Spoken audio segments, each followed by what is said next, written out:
몸에 수술을 했어요. 제가 직업이 요리사인데요. 요리사신데 제가 목 디스크 수술하고 허리 시술하고 이제 오른쪽 수술하게 됐었는데 목 디스크 수술, 허리 수술, 관절 수술도 그게 아마 요리하시다 보니까 약간 직업병 같은 건가요? 그렇겠네요. 그 수술은 그렇게 몸이 아프고 수술하는데 그 요리사 직업은 계속 진행은 할 수 있어요? 몸을 잘 챙기시는 게 중요하겠습니다. 앞으로는 한번 허리, 목, 어깨, 관절 이런 것은 한번 다치고 나면 평생 약간의 후유증들이 자꾸 이렇게 있고, 제가 예전에 20대에 발가락이 하나 살짝 부러졌는데도 그 후유증이 되게 오래 20년 이상 가더라고요. 그 기부소에서 살짝 발가락 하나도. 근데 허리랑 목이랑 지금 관절, 팔 이런 쪽은 수술하셨다면 그 후유증이 계속 있을 건데 이제 무리하게 하지 마시고, 젊을 때부터 요리사를 하셨기 때문에 아무래도 그거는 살면서 선생님의 인연 과보겠죠. 어찌 보면은 요리사를 함으로써 돈을 벌 수 있기도 하고 전문적인 직업이 되기도 하지만, 내가 가장 이렇게 불 앞에서 오랫동안 고개를 숙이고 있어야 되고, 허리도 그렇고 체중 조절도 좀 해야 되고, 이건 스스로의 관리가 필요한 거죠. 근데 거기다가 이제 결혼을 하고 또 사랑하는 사람을 만나고 또 지역이 또 바뀌고 나니까 심적인 또 약간의 변화도 있었을 거고, 근데 가장 중요한 것은 내가 여기 있든 전쟁터에 있든 내가 어느 곳에 가든 간에 내 마음 관리는 내가 할 수 있어야 돼요. 선생님이 이번 기회를 통해서 어느 것보다 중요한 것은 내 마음의 관리구나, 내 몸의 관리구나. 근데 가장 먼저 앞장서서 생각해야 되는 거는 마음, 그 다음에 몸이에요. 이게 그래서 심신인 거예요. 심신 안정. 심이 마음이고 신이 몸이잖아요.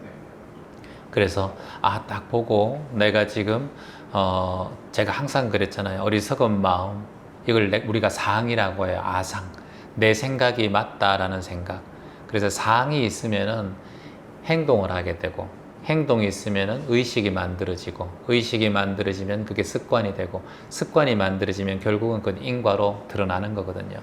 그러면 첫 번째 상이 뭐냐 하면, 나는 하루에 운동을 안 해도 되고, 예를 들어서 뭐 체중 조절을 안 해도 되고, 예를 들어서 어떤 상황이든 내가 내 마음대로 생각하는 게 그게 무명이고 상이에요.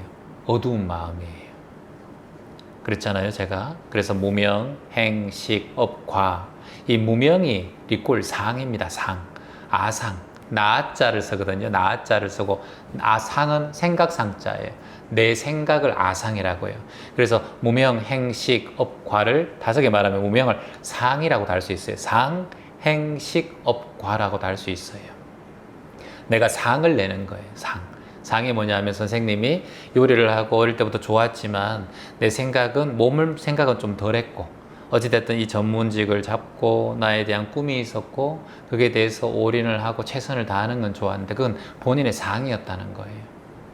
그게 따르다 보니까 행동하고 너무 집중하고 몸도 망가지고, 지금 40대일까요? 30대인가요? 40대 돼서 벌써 수술을 서너 번 이렇게 했다면은 이제 나이가 지금 100세 시대인데 앞으로 몸 건강 관리가 얼마나 중요한지 다시 한번 느끼게 되는 계기가 됐잖아요.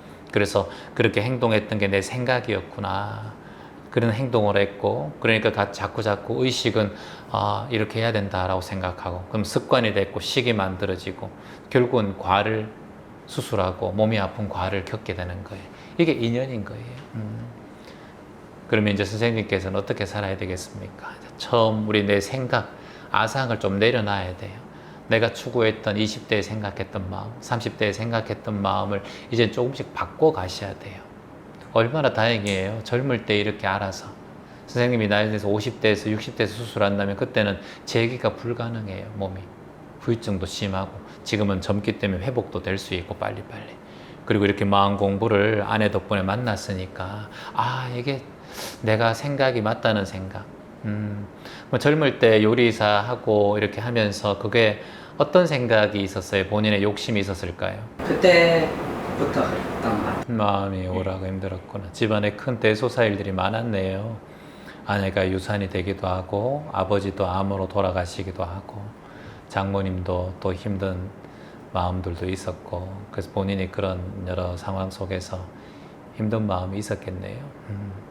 그래서 선생님 삶 속에서 우리가 괴로움이라는 것은 선생님뿐만 아니라 모두 다 찾아와요.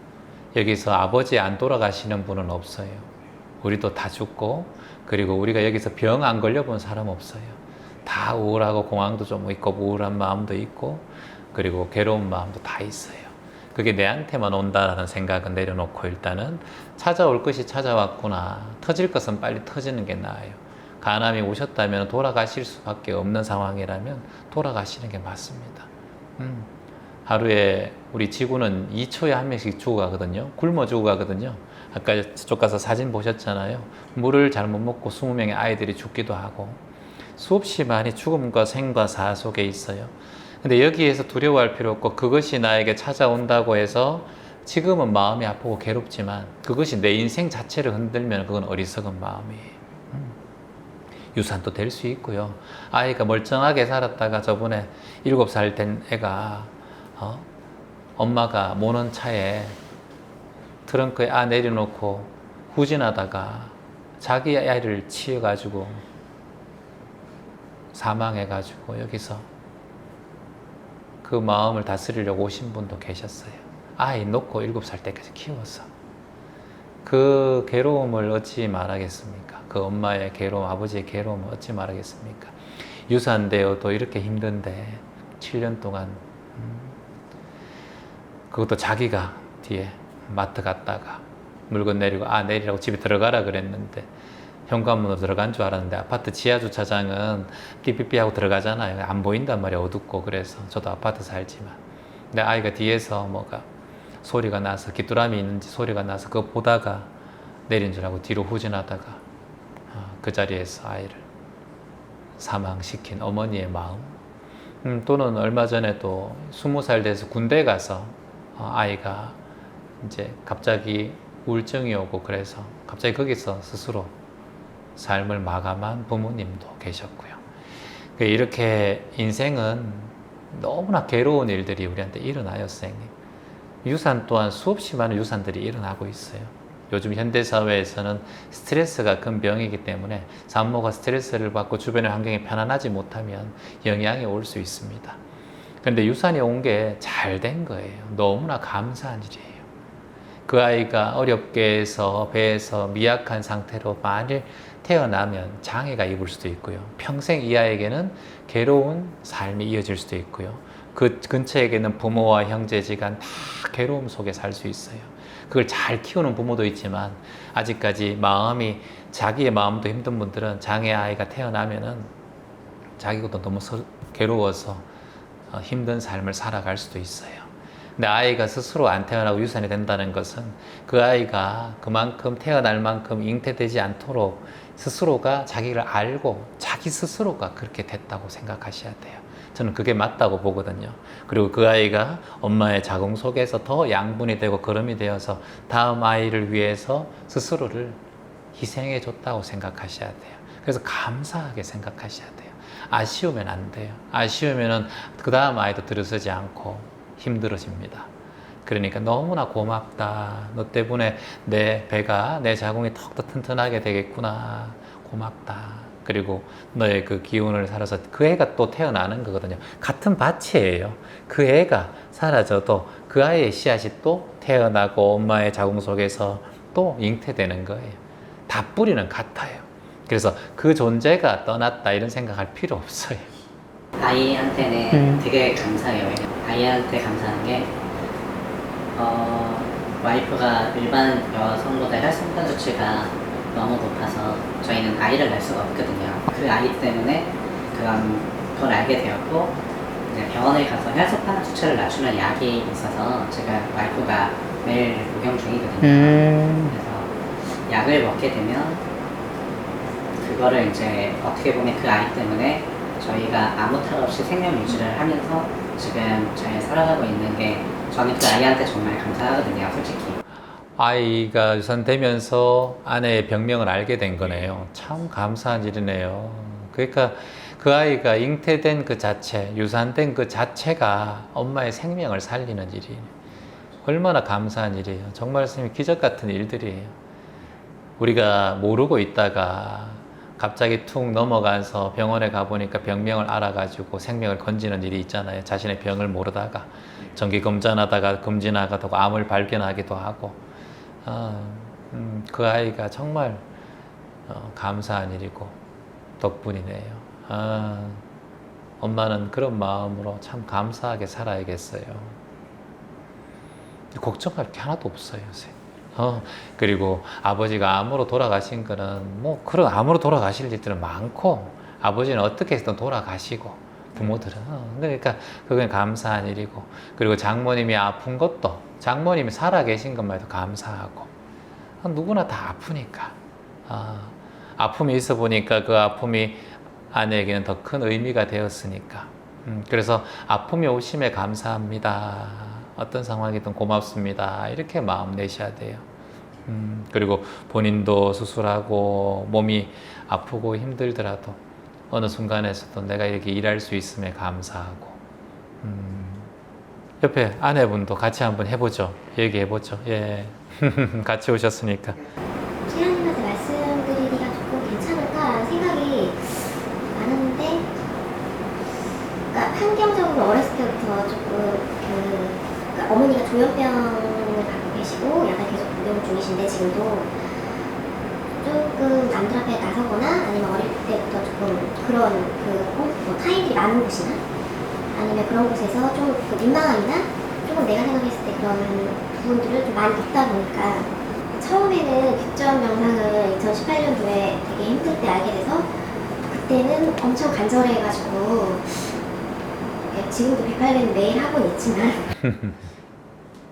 어떤 생각이 올라와요 보통? 큰일 하셨네 지금까지. 아이고 참 대견하고 우리 선생님 참 오랫동안 2018년부터 이렇게 뵀는데 참 대견하고 보기 좋아요. 참 잘 살고 계시고 어찌 보면은 어머니가 어찌 보면 정신적인 조금 힘든 질병이 있고 하면은 자식들은 거의 피폐해집니다. 많이 피폐해져 힘들어져요. 알아차리가 잘 안 되는 거는 이제 수행을 조금 어찌 보면은 일상적으로 해오신 거예요. 그게 대한 간절함이 좀 사라졌지. 예전에 비해서 초심에 비해서는 그러다 보니까 이제 그게 약간의 습관이 되다 보니까 가끔씩 짜증도 올라오고 처음에 명상을 만나고 2018년도에 그렇게 했을 때는 이거다 이거니까 참 고통이 이렇게 사라지고 좋으네 이러다가 이제 한 2, 3년 되고 1000일 넘어가면요 게을러져요 또 그때 그 마음처럼 안 돼요. 그래서 당연한 거예요 선생님. 네. 조금씩 그러니까 예전에 저를 생각하면 다른 사람들하고 소통하는 것도 그렇고 뭐 그런 게 예전보다는 정말 저는 좋아요 지금. 그렇게 보여요 딱 봐도. 목소리도 좋고 자신 있고 점점 더 그런 모습이 보이고. 근데 이제 제일 마음에 걸리는 게 이제 어머님의 질병, 어머니가 겪고 있는 그 질병인가요? 제가 조현병이나 정신적인 힘드신 분들의 상담을 많이 그런 가족을 둔 가족분들이 많아요. 그리고 특히나 지금 폐쇄병동에 계신 아들을 폐쇄병동에 넣고 계신 부모님도 여기 와 상담을 많이 하고 아내를 또 그렇게 하신 분도 계시고 많아요. 많은데 그분들의 그 삶을 지금 그거는 어찌 될 수가 없어요. 조현병 같은 경우 방법 자체가 지금 현대의학으로서는 해낼 수 있는 그런 방법 자체가 없더라고요. 제가 알아보니까 그 늦추고 그냥 대중들과 멀리하고 어찌보면 가두는 방법밖에 없는 거예요. 지금 그게 고통스러운 게 그거를 해결할 수 있는 방법은 없어요. 해결할 수 있는 방법 없다라는 걸 딱 알아야 돼요. 그리고 난 다음에 그거는 이제 자녀분이니까 전화가 오고 힘든 건 충분히 돼요. 보호자 역할을 해야 되고. 근데 아버님이 살아 계시면 아버님이 또 그것에 대한 본인이 다 감당하려고 하지 말고. 그런데 그거를 아버님이 해줄 수 없는 건데 자녀가 해줄 수 있다라는 그건 말이 안 돼요. 그건 이제 본인에 대한 삶을 자꾸 거기에 가두는 거예요. 본인이 하니까 아버지가 안 할 수도 있어요. 그리고 동생도 그렇고요. 저도 그래서 조금 예전보다 그래. 좀 뒤로 물러났다가 맞아요. 정말 안 되겠다. 다만 그렇게 하는 거예요. 내가 예전처럼 엄마한테 관심을 가지고 마음을 쓰면 내 삶이 안 돼요. 그거는 명상을 하고 마음 공부를 한다 해도 지금 이 상황은 힘든 상황이에요. 너무 힘든 거거든, 그거는. 그래서 선생님의 삶을 잘 살아가는 게 엄마한테 효도하는 일이에요. 엄마가 사고 치고 뭐 한다고 해서 전화 와도 예 알겠습니다 하고 그냥 툭 호흡 한번 하고 툭 내려놔요. 그리고 2번 오면 한 번만 받고 자꾸 내려놓는 법을 생각해야 돼요. 예전에 5번 받았다면 이제는 3번만 받고, 그것도 조금 더 늦게 차츰 줄여가야 돼요.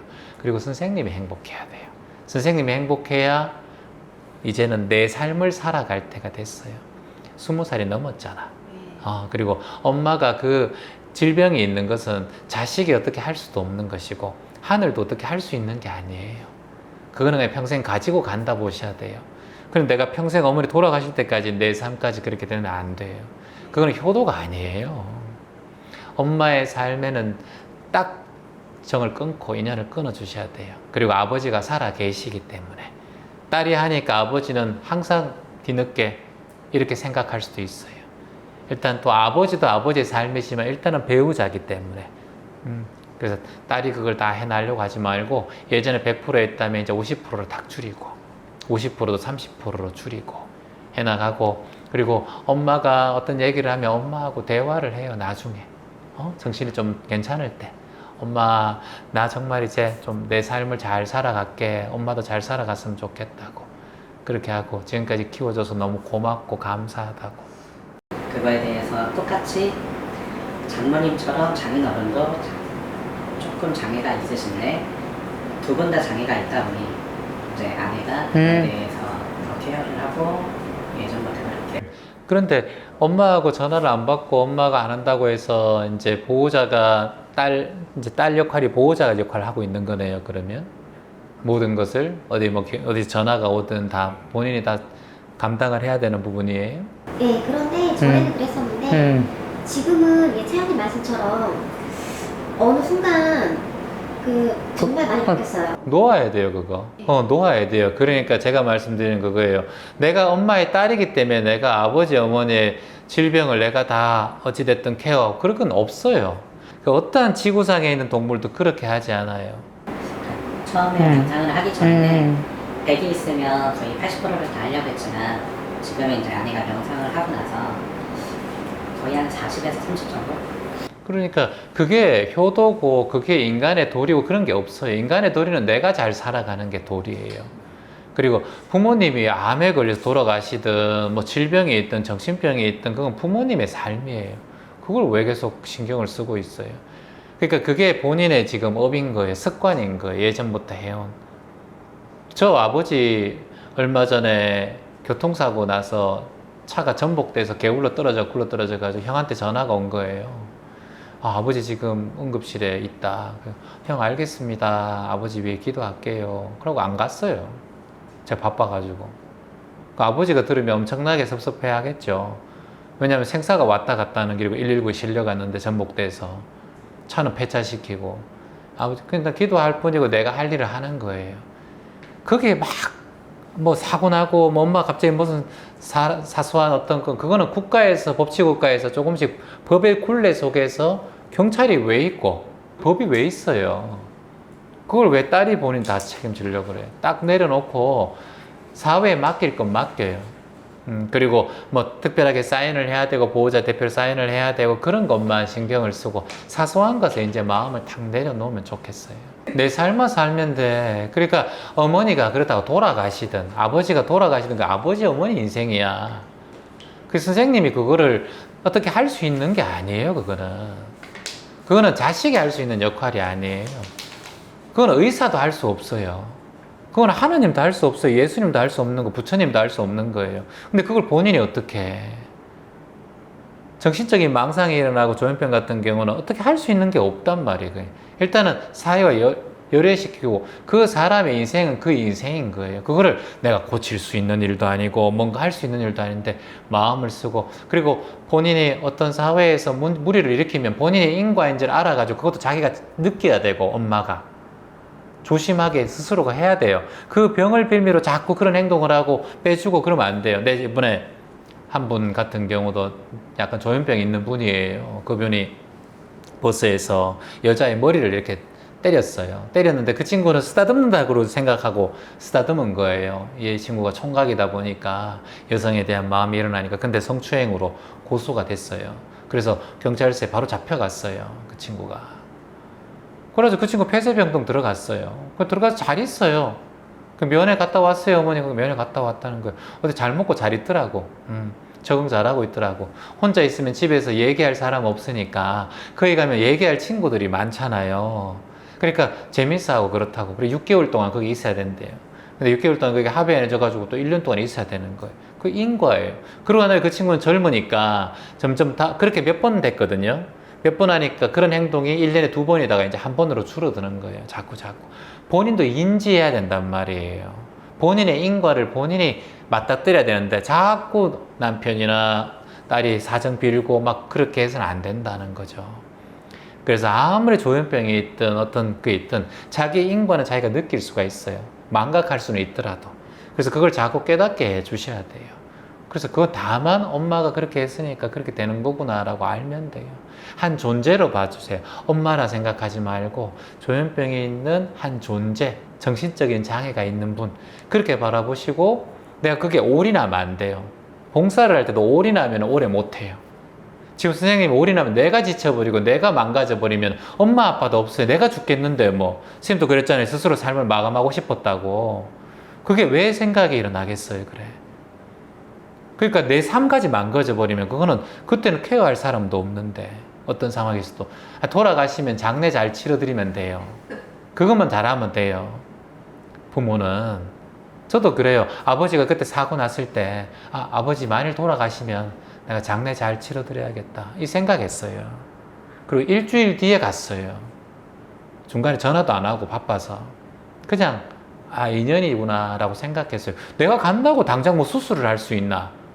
내가 간다고 아버지가 뭐 혼수 상태인데 깨어날 수가 있나? 아무 의미가 없어요. 다만 마음속으로 아버지가 평온하시기를 기도하는 거예요. 내가 할 자리에서. 그리고 의사가 잘 해주시기를 기도하는 거예요. 내가 가까이서 막 안절부절 못하고 있어서 걱정 속에 있는 가족들하고 있으면 내가 지금 할 일도 다 놓치고 내가 사람들하고 약속했던 공연이나 강의를 다 내려놓고 아니라고 봐요. 아버지도 그걸 원하지 않는다고 봐요. 그래서 임종하시면 임종 장례 잘 치러드리면 돼요. 그렇게 아버지를 한 존재로 보고 어머니를 한 존재로 봐요. 오늘부터 진짜 마음 지금 탁 걷어내야 제가 말하는 걸 깊게 믿어보세요. 한번. 채환님 말씀하시는 거 그렇게 해야 되겠다. 내가 살아야 돼요. 내가 행복하게. 그래서 이번에 한번 또 유산도 되고 여러 가지 스트레스가 자꾸 이렇게 있으니까 받지 힘들지. 마음에 받지 힘드니까 유산이라는 것도 되고 그러잖아요. 그러니까 결국은 이제 나이 들고 생로사기 때문에 늙어가시는 분들은 그 사람의 삶을 살고 이제 또 난 내 삶을 살고 또 새롭게 태어날 또 자녀가 있다면 그 자녀의 삶을 위해서 또 내가 잘 살아주는 것. 그게 자연이에요. 자연. 어느 나무가 씨앗을 내렸는데 옆에 나무 안 자란다고 막 신경 쓰고 옆에 나무 병든다고 막 신경 쓰고 그래요. 인간도 자연이에요. 자연. 동물이고. 근데 인간은 자꾸 집착이 있어서 그래요. 그래서 오늘 탁 내려놓으세요. 잘못한 거 아무것도 없어요. 지금까지 잘했고. 아셨죠? 남편이 이렇게 오셔가지고 아내를 이렇게 대변해 주시고 말씀해 주시는 게 너무 보기 좋네. 참 고맙습니다. 그리고 절운동을 아내가 하시니까 오늘 선생님 절운동을 제가 좀 가르쳐 드릴게요. 제대로 하는 방법을. 그래서 오늘부터 절운동이 처음에는 자세가 좀 힘들어서 못할 수 있어요. 무릎도 아프고. 근데 그 안 아프게 하는 방법들이 있어요. 그래서 오늘부터 5분만, 딱 하루에 5분, 30배 정도만 딱 시작해 보기로 해요. 제가 이따가 마무리 될 때 제가 알려드릴게요. 우리 두 분에게 박수 한번 여러분. 예. 아주 좋은 오늘 탁 근심 탁 드러내고